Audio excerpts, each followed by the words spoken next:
Welcome to a Vanguard News video without the bullshit. Let's get started. I feel under the weather today as evident by my upload of the card of the day earlier, so I'm going to make this quick.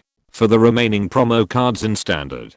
To the Rising Star Jasmine while on rear guard, lets you pay 1 counter blast if you have a Kyrie Vanguard and your opponent's Vanguard is grade 3 or higher. To ride a grade 4 Kyrie unit card from either your deck solo or drop zone, then return this card to your deck. And while in the Guardian Circle, she gets 10k shields if your Vanguard is a grade 4 Kyrie. Fishing season comes back in full swing as every other grade 4 upgrade rider or searcher has a catch to use. This thing however just needs 1 counter blast. And once more, she's a free 15k shield. Guess your pointy pencils is going to get flattened faster now.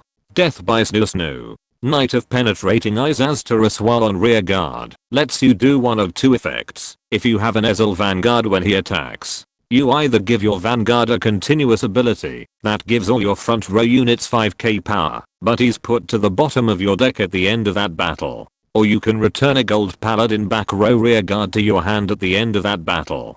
Take note that multiple copies of this unit's continuous ability on Ezel can stack. You can go as high as 20k power if your weekly sacrifice to RN Jesus was met. You can also finally have Dindrain act like an actual bunny girl by bouncing her back to your hand and preventing any Gandiva bullshit.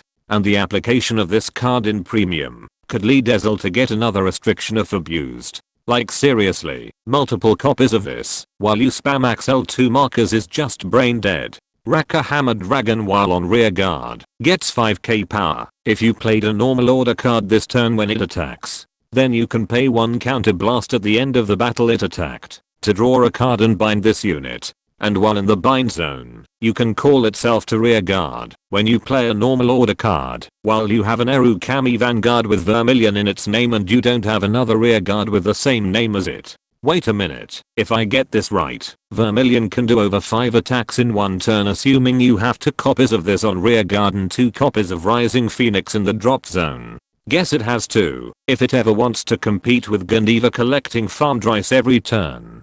Timestamp Dragon is a monthly Bushiroad Road promo card. While on Vanguard, you can pay 1 counter blast when it attacks a Vanguard to bind one of your rear guards that doesn't have the same name as a card in your bind zone. You bind 2 cards instead if your opponent's Vanguard is grade 3 or higher. And while on Vanguard, this unit gets triple drive and 10k power when your rear guard bound by this card's ability has an original grade of 3 or higher. You call up to 1 card with 1 grade higher than the bound card instead if the bound card was grade 2 or lower, and that unit gets 10k power.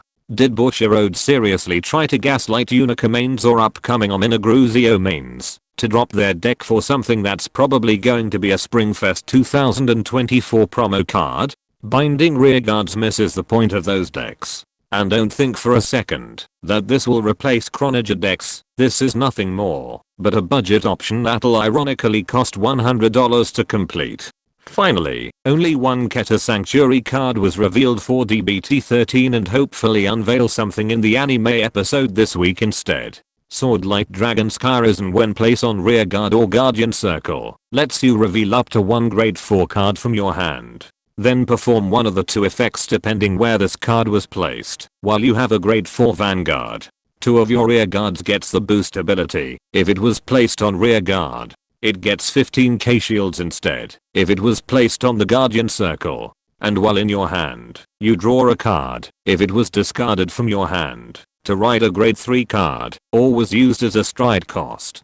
Time to become a doomer by proclaiming that Luard will kill the game a 3rd time, since Bushiroad is already teasing that Luard is already getting a direct support, even though nothing on its stride deck set has been revealed yet.